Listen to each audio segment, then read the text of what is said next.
12:30 here. I'm in Florida. Oh, well done.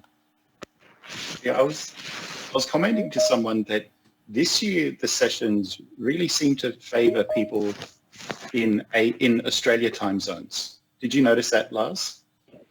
Yeah, well, I did. The first session, and it was 9:30 last night, so that was okay. Yeah, but it wasn't 1 in the morning. Yeah, that is correct. Which is unusual. I am doing an after party event thing tomorrow, so I got to get up at 4 a.m. But anyway, I'm not complaining.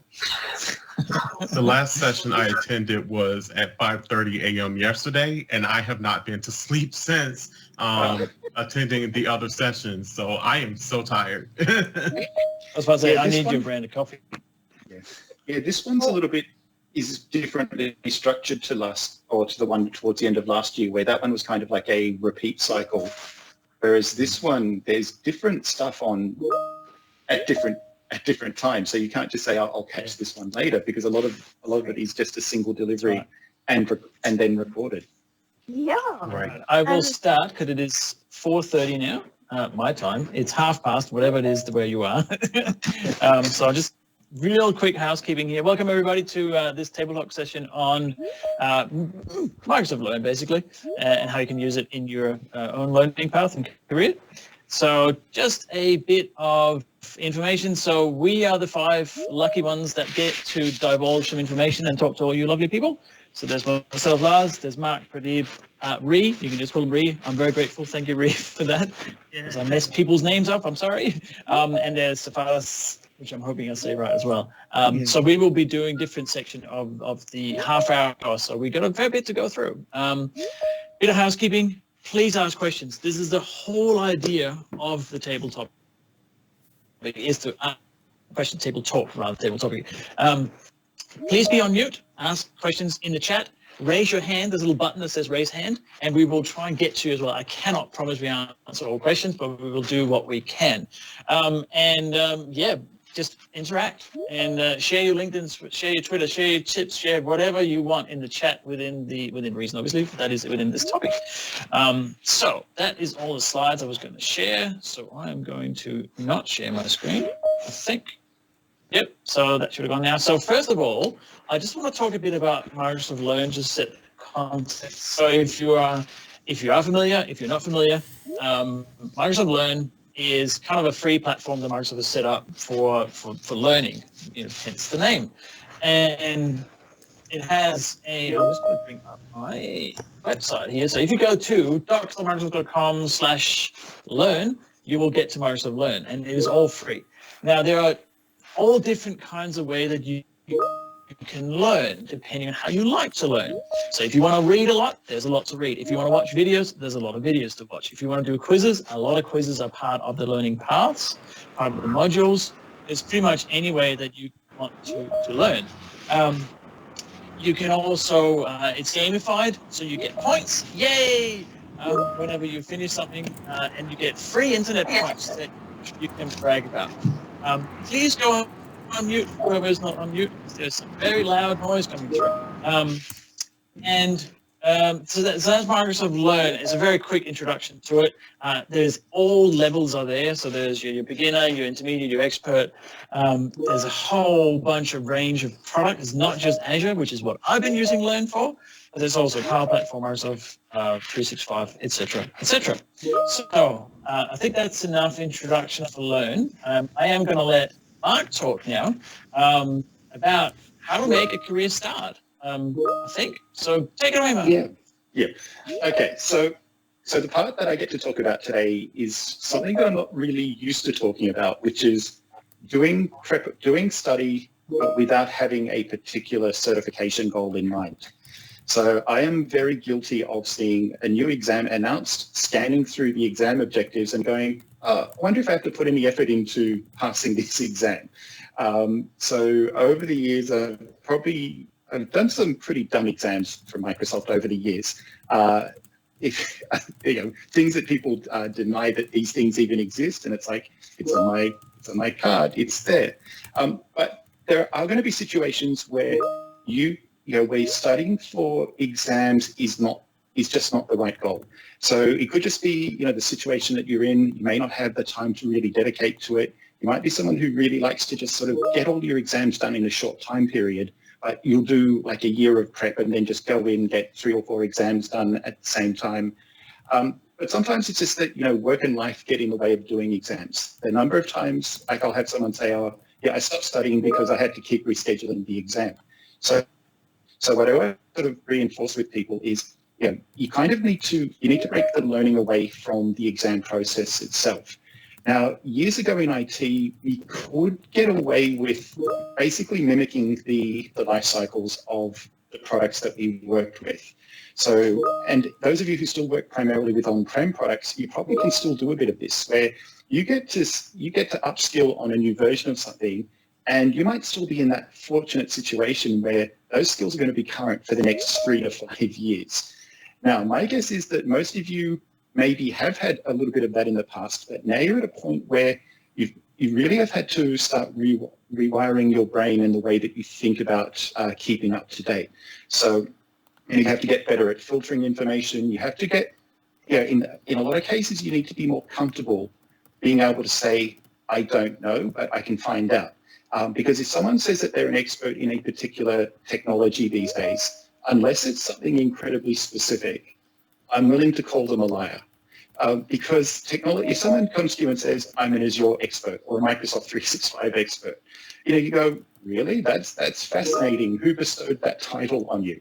Now, that's not to say there aren't people who know a lot about those things, but there's such a broad set of technologies that I'm pretty happy to say that there's probably like 90% of the things in Azure that I couldn't even tell you what they do, and I'm proud of that because it means I know what 10% of Azure does.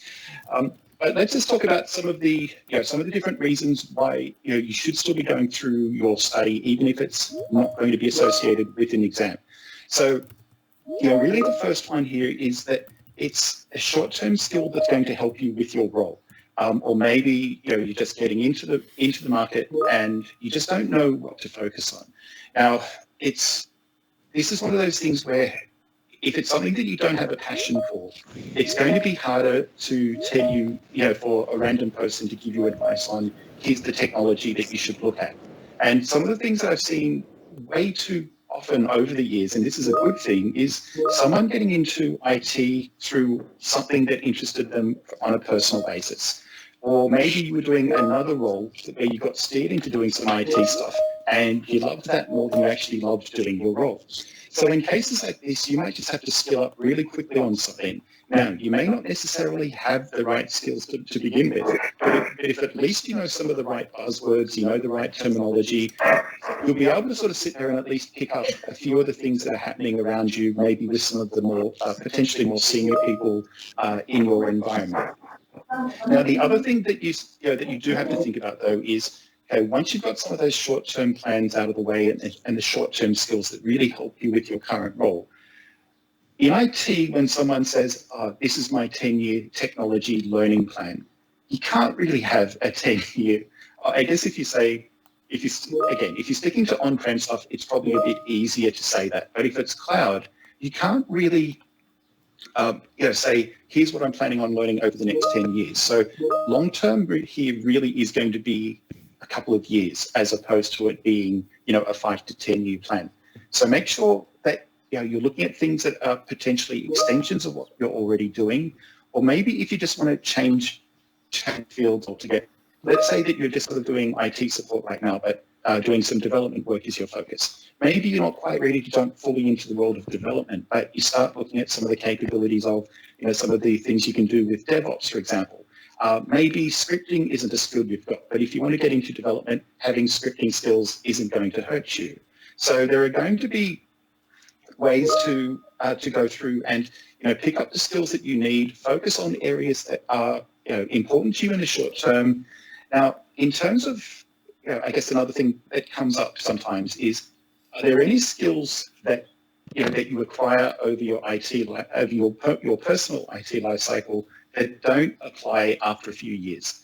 I would say absolutely not. Okay, there might be some incredibly rare exceptions, but most of the time, the things that you learn early on are things that still come back in some form, and you go, oh, hang on, it's easy for me to learn this new thing because it seems to be somewhat based on these things I've done previously. So don't get too up on a long-term skill. Yeah, if it's not necessarily related to what you're doing, the chances are you'll be able to extract value out of it as you move forward. So they're really the main things that I wanted to cover off there. But with Learn, yeah, you can just jump in, pick a topic, pick a subsection of a topic, just learn the thing that you need to learn, jump in, jump out as needed, as opposed to, if you're someone who looks at at a learning path and goes, that's too much, don't do the learning path. Just pick the topic in the learning path that's of interest to you and use that as the starting point. And then over time, you might go back and start backfilling some of those sections that you skipped as you start to appreciate the technology a bit more. So that's really good, Mark. Sorry, there's a few questions I think we might just jump in and do. Paul's got a question he says he's very interested in asking. Paul, do you want to go off mute and just ask your question? Paul Jones? Cool, thanks. Guys, can you hear me? Yeah. Yep. All right, excellent. So I'm a 20-year IT professional. I've got an MCIC in Azure, but I wanted to refresh it and get it more relevant for today. I'm doing the training for the AZ-104, but my question is the AZ-900, is it worth it to take it? Is it worth time? If you're already MCSE in the past, I'd say it's probably not. If it's a technology you already know and somebody else is funding your exams, then the fundamentals exams are fantastic. But if it's something that's coming out of your own pocket, I'd be steering you towards AZ-104 instead. And what you'll find with that 20 years of IT, there'll be a whole, that's a perfect exam that aligns to what I was just saying about, it's the decades of experience that you've got that make other things easy. You'll be sitting in that as your exam going, hang on, a bunch of this is just core networking stuff that I've had to deal with for years. So that's a perfect example of an exam where it's not necessarily what you're learning for the exam that allows you to pass it. It's the skills that you've already acquired translate directly to things the exam wants you to know. And can I just that a answer your really question, quick follow-up? It does, if I can, just a couple of seconds. So my plan after the 104 was the 102. Now, this is where, as you gave the example, my knowledge and my previous experience, it's got nothing to do with machine learning or artificial intelligence. So should I right now, because frankly, the 104 looks like it shouldn't be that hard.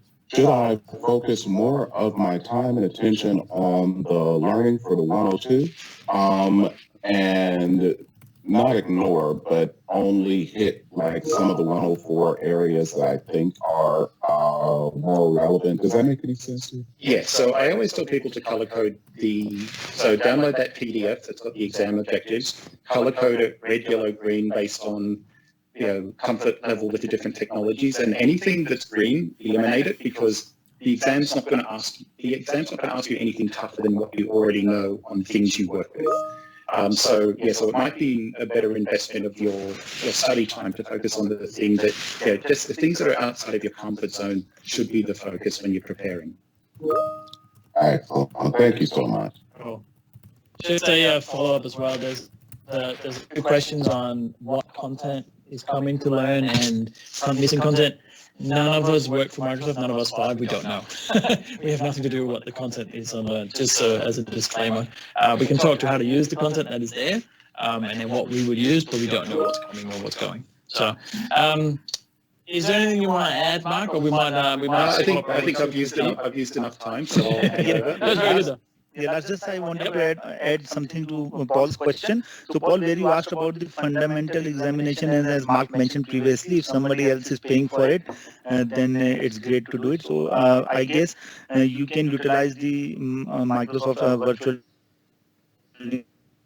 and they provide you 1 day of online training and then give you a free examination attempt. So pretty much all the fundamental exams, including the Azure AI data, the Azure fundamentals, those are covered as with a free voucher, as I believe. So if you're really interested to sort of brush up on your Azure skills, like if you want to, then you can avail that option as well.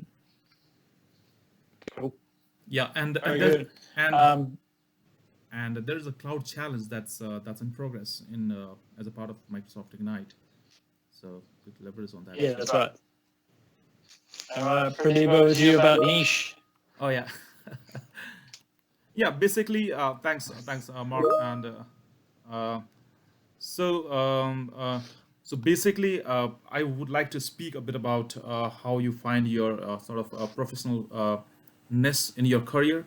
So I mean, there can be process for everything, right? And I think one of the ways you could really get into where you want to is to first evaluate uh, where your interest lies in, what your real passion is, what your values are, and what you really want to achieve. Because unless you know that, unless you review, thoroughly review on what you really want to achieve, I think it's not appropriate to go to market and check out what you really want to do, what you really want to achieve. So basically, once you figure out what you really want to do with respect to your life goals and so on, so I think it's really important to get involved with the community. For example, say if you really want to do something in a Microsoft platform, whether it's specific to a technology or a Microsoft platform as a whole. So I think sort of you should start joining Microsoft Tech communities. That there's a MicrosoftTechCommunity.com, or there are several number of, like, including Microsoft Learn is a great platform. A lot of knowledge. It's a knowledge base for almost all the products and technologies that Microsoft has. And then there could be other ways to mix up with people in the community. Maybe you could, if you're not in LinkedIn, please go ahead and join LinkedIn and try to connect with people in your circle from your local community, those who you think you can really look up to. There are a lot of people, right, and who follow the passion like you do, and you could really start following them and see and keep up with their updates and so on. Plus, there could be a lot of like hackathons happening. You could simply join them. There's always learning this and getting involved in the community and understanding the market, the people in the area of your interest really helps. So basically, once you get a good hang of all of these, I think the next is to sort of narrowing down, like Mark said, narrowing down your interest into some specific technology, and you could like start with the fundamentals of I mean, Microsoft provides it. Like, for example, we just spoke about the cloud challenge from Ignite. You complete one challenge and you get a free exam voucher, and you can just prepare for the exams and give your first shot. And yeah, so basically, I think so. Once you narrow down your niche, so the next would be to, as a process, I would say the next would be to sort of to really evaluate really if this is something that you really want in your life, in your career. But this is how it works, and if it really doesn't work, then you need to go back to the step one of the process and rethink on the whole process on what really didn't work. And I mean, eventually you would see yourself really growing, developing into a brand. Yeah, I think so. I think this is how we could really go about. Yeah. Very. Couple of questions here. Sort of what we're going to get into in a minute about certificates as well, but it's in talking about your niche. How do you choose a learning path on Learn? Like, which one should you start at, or how do you know which you which is the right one for you? Yeah, Lars, this is a really good question because it really depends on what your background is as well. I mean, for example, if you choose, say, Azure topics in the beginning, Azure is a little, I find this a little technical, but say if you have some sort of a business background and you are really interested in business logics, creating, working with the business ideas and so on, maybe you should look for the Dynamics 365 fundamentals part of the courses, because it's all about It's all about the digital transformation, business transformation, and so on. And but at the same time, all of these topics, they really, they coexist with the other topics such as Microsoft 365. So Microsoft 365 basically is a productivity suite, and if you're really about, I want to be more productive at work, and irrespective of being very specific to business and so on. So you could maybe, the person could, maybe start with Microsoft 365 fundamentals as well. But as you grow, and if you think that you can be a little more technical and you want to really move forward with being more dirty with the codes and so on, maybe then you could look for the Azure side of the things as well. So it basically depends on what background you come from as well. But having said that, it doesn't mean that there's you have to you have to go with Dynamics 365 with the first place, not with Azure. No, it's not like that. It totally depends on what you really want, because you can just start from the beginning. If you have passion to learn Azure, just go for it. Just go for the level 100 course, pass the exams, then level up yourself with, say, 104 or 204, depending on what your background is again, right? So yeah. Yep. Yeah, no, that's good, and it's like Jennifer was saying, that you don't have to necessarily know what you want up front. You can start reading a whole bunch of different topics, and one of them, hopefully, you might go, oh, I'm reading a lot about this topic. Maybe I do like this, right? There's ways of finding out what it is that you're interested in if you don't know. So I think we're going to move on. We've got 9 minutes left. So Sarfaraz, you want to talk about certifications, because I know that's a hot topic for a lot of people, because certifications are an important part of what we do, right? So go. Yes, so just to sort of speed it up a bit, so as we already know by now, so Microsoft has divided the certification paths for technologies as well as from a learning level perspective. So you've got your fundamental certifications across the board. So there are 4 main areas which you will find on Learn. So apart from those areas, there are other learning tracks, but from a certification perspective, there are 4 areas. One is Azure, then Microsoft 365, Dynamics 365, and Power Platform. So you've got a fundamental certification in each area, but for Azure, you have got overall 3: Azure AI, Data, and Azure Fundamentals. And then you move up to a role-based certification. And the idea here is that Microsoft had identified that people working on a particular product, they do a sort of a particular kind of work. So for example, in my role, I work as a Dynamics 365 Power Platform architect. So most of my time on projects is involved working on a particular Dynamics product, let's say Dynamics 365 sales, and that involves consulting with the client and giving them advice on what's the best way to solve their technological problems using that particular product. So that is a very specialist role, and Microsoft very beautifully covers that particular role with a functional consultant certification. So similarly for Azure and Microsoft 365, again, Learn website has sort of divided the product subtopics within the products into their specialized roles. So you can pick and choose which product you want to do. But the thing to remember is that when you are on job, there is no hard boundaries where you say, okay, this is not my area, I did not study this part. So there is a lot of overlapping, and also from an examination perspective, quite a few of the certificate exam they overlap. Now moving on from the intermediate / role, those consultant level exams, you have got your expert, so to speak, and that expert exams with the 3-star is the pinnacle of the technology from that exams perspective. But again, as Mark mentioned in the beginning, we have to take it with a pinch of salt. So expert doesn't mean that you have to stop your learning and that's it. The expert examination that just means that at particular point in time when you took the exam, let's say 1st of March 2021, you were identified as an expert, but maybe by the next month you may not be an expert anymore, because as you can see last one day and again hopefully tomorrow with Ignite, there have been so much new announcement, new changes, so you have to keep learning always. And examinations, just have to remember, they are a snapshot of your standing at any given point in time. So this is one thing to do. And the other thing is that with the examination, what Microsoft has done is that they have provided you the skills which are measured for a particular exam. So you can find it on the certification/examination page on the Learn website. And then they have also given you a suggested learning path. Again, I believe there are different teams working within Microsoft. It's not a one person or a one team effort.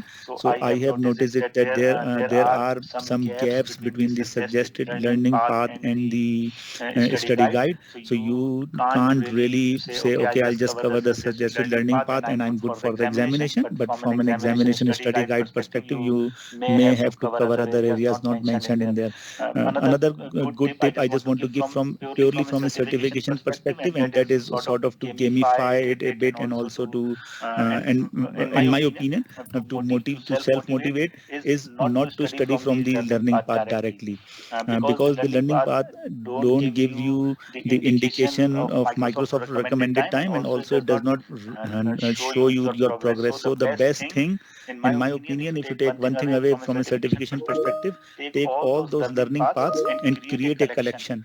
So when you create a collection, and that option is also is available under your profile in the Learn website. When you create a collection, then what the collection does, and we can put anything. So you don't have to say that, okay, I'm studying for Azure Administrator, I can only put in the learning path from Administrator. You can put anything, Dynamics 365, whatever, in one big collection. And then what it does, it at the top, it shows you the total Microsoft recommended time. Again, it's an indication. You don't have to take it what it says. It's just an indication. You may take less or you may take more, but the best thing is it gives you that percentage indicator, that how much you have gone through. So what I feel personally is that when I have to study for an examination and I've shortlisted maybe 15 or 16 learning paths, and then to keep myself motivated, I sort of see, okay, how many what's my percentage going on in completion of the topic. Another thing, and just quickly wrapping it up, before you decide to take an examination, please go on the certification page and look at when the content is being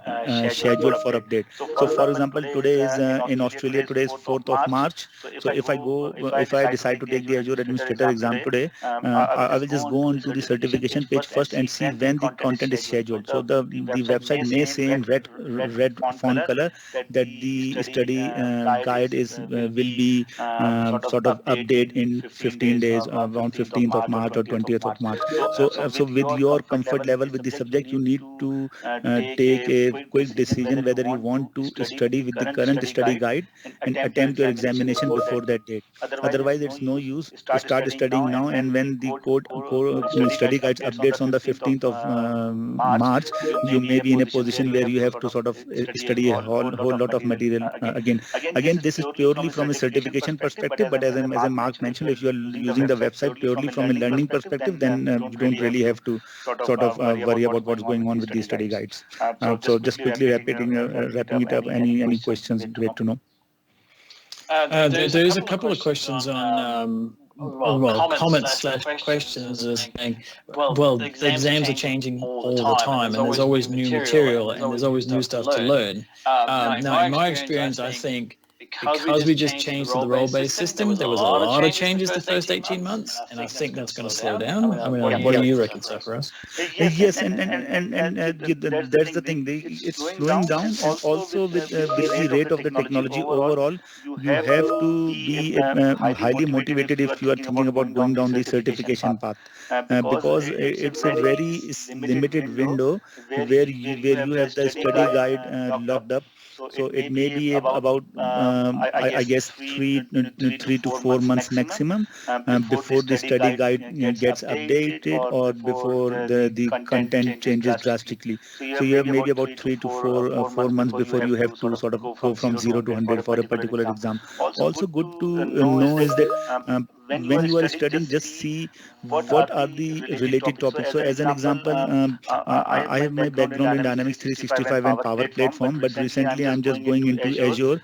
So what I did before I went really deep, trying to get really deep, I just went through all the study guides and tried to see, okay, what are the sort of the overlapping areas. So with the new security exam coming up, and the Azure professionals will probably appreciate.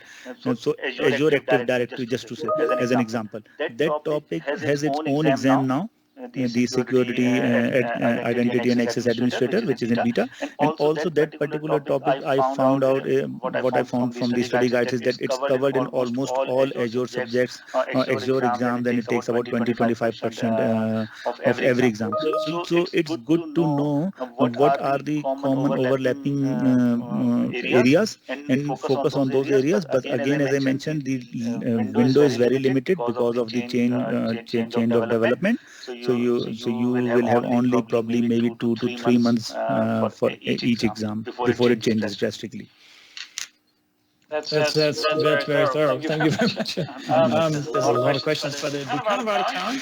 I'm happy to hang around for a bit if anyone wants to have a few more questions, but that is the 30 minutes up.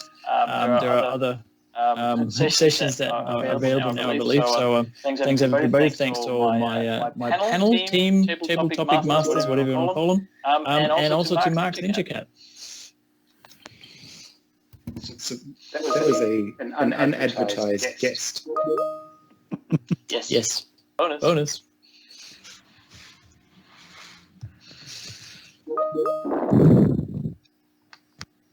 All right. I did bring in Ninja Sloth as well. He was just sitting over there.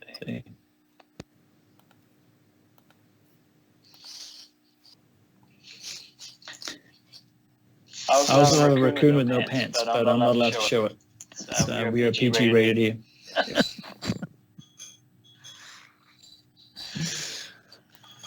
have a very strong suspicion I missed a lot of the questions in the comments. So I'm just trying to scroll through. Reba's doing well. Yeah, there's a lot of questions. That's okay. I like questions.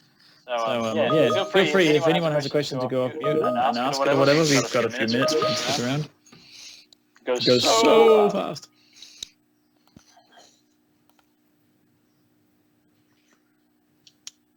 What about the exams themselves? Simon is asking. Yeah, that's Simon. If you can unmute yourself, because that's a sort of that's just more about putting myself out there.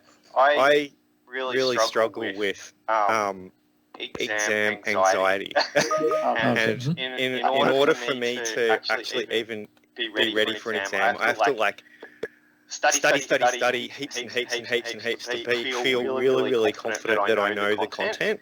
And personally, I think that sort of held me back a bit from actually doing these exams. I did a whole heap of MCSE exams back in the early noughties. Just end up going overseas and missing out on my finishing the whole thing. And now, 20 years later, I'm now seeing myself having to look at this stuff again, and that's what I wanted to sort of get the take on it from you guys before I go jumping down the things trying to do these. So I know it's changed. They're all online now and proctored, and So what's your experience? Yeah, Simon, I've got the perfect tip for you. So reduce your exam anxiety, and that's fairly common. I've seen it among my friends as well, and I used to have it. So with the, and we mentioned it before, if you register for the Microsoft Virtual Training Days, you can, as of now, give free examination for Azure Fundamentals, AI Fundamental, Data Fundamental, Dynamics 365 Fundamentals, and Power Platform Fundamentals. So that's 5 exams in all.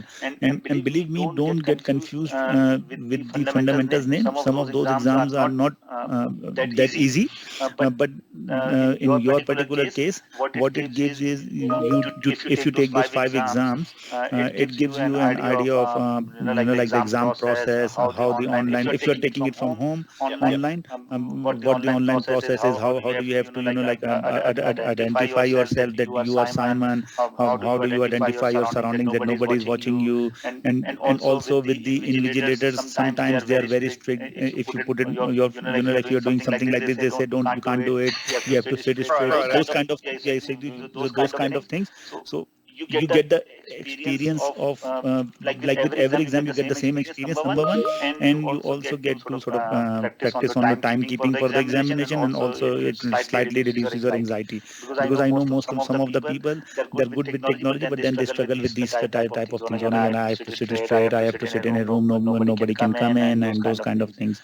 So practice with those 5 free exams. Yeah, That's my great idea. Good advice. Yeah, look, and the other thing as well is you get better at doing Microsoft exams. So the longer you've been working with the technologies, so obviously you've been working with this stuff for a while based on when you said you started going down the MCSE path. But what you'll find, to a surprising degree, is the ability to eliminate incorrect answers, because you'll just look at some of the multiple choice questions going, that's something that's completely unrelated, because they use a lot of the, especially with the fundamental exams, a lot of the things that you see in those is they'll use things that have got somewhat overlapping names to try to confuse you, or if it's, let's say you're doing the Azure one and it's a question on some kind of database, they're going to throw in anything with database, DB, or SQL potentially in as an answer, and you'll look at some of them going, no, they're asking for a database. They're not asking for the Azure database migration service. So even like as an example, I did the SC 900 beta on Saturday because I've got a wonderful life, so I did it on Saturday, and it was like a 50 question exam, and just mostly using well, most of it was pretty easy, but it was like 13 minutes for 50 questions. Now that's also because my main goal when I'm doing exams is to get them done as quickly as possible, to just get it over and done with. Because I know that if I go back and overthink things, I'm going to change answers that I know are incorrect. So I'll just sort of plow through them, and people, back when we used to do them in test centers, they go, oh, you finished already? And it's like, like staring at the screen for 20 minutes isn't like, it's not a magic eye where the answer pops out of the screen at you the longer you stare at it. It's like either I know it or I don't. There's no, there's food to be eaten, there's places to go, let me out of here. So I just don't, I know this is like terrible advice to you, but it's like if you don't, like if you're not passing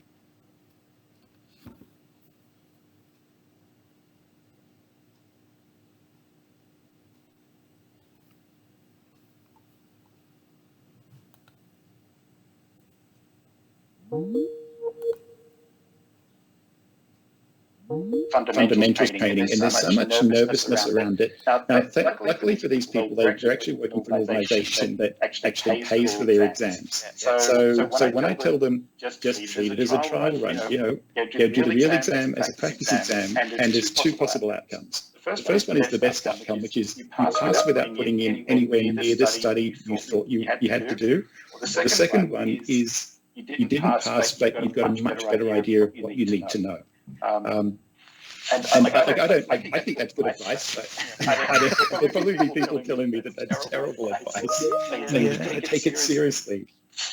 Well, I'm going to do AZ 104 for the 3rd time in a couple of weeks. So yeah, So you have to all AZ fail. 104.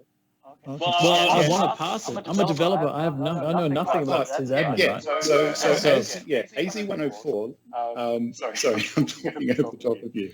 I had to do a bunch of training on that on 103, the predecessor to it, but not too dissimilar, to a large Australian bank. And I asked people what their job roles were at the beginning of the training, and I accurately predicted who would pass and who wouldn't pass. The people who passed were all the people with Active Directory on-prem skills, because that meant that they also had to know something about networking. It wasn't the AD stuff that helped them, it was that they understood subnetting and things like that. Whereas anyone who was coming at it from the DevOps side, they were the ones who were asked, and now this is not me saying anything bad, it's just the skill sets being different. They were like, what's the /16 at the end of that thing that looks like a phone number? And it's like, okay, that's 30 to 35% of the exam. You're in trouble. That's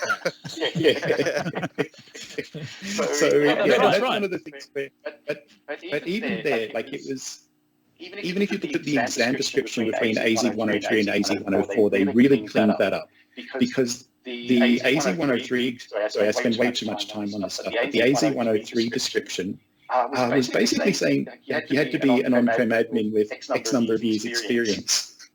They didn't put it in those words, but for the things they wanted an Azure administrator to know, the things in the objectives did not match to a cloud role. It matched to that scenario I gave you of the person who knew Windows Server and therefore had to know something about networking. Yeah, but look, I think you'll find there'll be like some of the fundamentals exams are tough, especially when you're getting. They're tough when it's the areas that you don't really know about. So, like I did Power Platform, which I'm sure for you, Lars, Power Platform fundamentals, you'd laugh all the way through it, going, when do the questions start? This is like an informal chat. But for me, it's like, I don't work with this stuff. Like anything that I'm able to answer correctly here, I basically learned in the last 24 hours. That's why. Apart from That's why. Sorry, I'm just cutting. So that's why it's good to give the fundamental exams, because number one, you get a taste of what the breadth of the technology is all about. So as an example, when I gave Microsoft 365, most of the stuff was new for me. But it is good to know, because with the modern workplaces now, the boundaries of having saying, okay, I just work on a particular product, or I just work, like in a very limited skill set is graying out. So you need to know a bit more stuff, especially if somebody is working on the consulting side, not on an end user. So you need to know a lot of things. So and also sometimes what I feel like, as I mentioned previously, that I'm trying to get into Azure. I like when I did the fundamentals for Azure, I really like it. So there is a possibility and an opportunity of a career shift as well. So somebody who's on who's like an Azure developer, something, they if they study fundamentals for Power Platform, they may say, okay, now this technology they may want to get into, like change their career path slightly, go into that technology. And again, if you have exam fears, great to give an exam on fundamental level free of cost. For other technologies, that will be tough for you to get an idea of the examination and everything. And also, just I forgot to mention before, and one thing is, as Mark has mentioned, if you fail the exam from a purely like a logistics perspective or a boarding perspective, it is not published anywhere. So if you don't tell anybody that you are taking an exam, nobody needs to know you have failed it. So that's another technique to get your fear out of the way of taking exam. And also from a transcript perspective, if for example a prospective employer asks you, can you please submit your official Microsoft transcript, it does not show your fail exam attempts, so you don't have to worry about. And then trust me, one of my friends, he wasn't giving exam just because of this reason. He said, I don't want a red mark on my exam. I said, listen, it's not your university degree where you have your withdrawn votes shown also. If you fail the exam, doesn't matter. Don't tell anybody you attempted the exam. You don't have to tell what happened to your attempt. And also, it will not appear on your transcript. So I failed exam in the past, but nobody needs to know. That's it. But we just got to know that, Surf. Yeah, but you did not know which exam I failed. So. Everyone knows now. Thanks very much, I'm guys. I really to appreciate sign it. off. Yeah. Thanks for the question, Simon. That was really good. Cheers. Yep. Thanks everybody for joining. Thank you. I'm going to go and eat cake or something. I don't know. All right. Thanks everybody. yeah, surprise. We didn't have a problem filling time. No, exactly. Yeah. Bye-bye. Bye. Hey, thanks everyone for joining. Mark, bye-bye. Bye.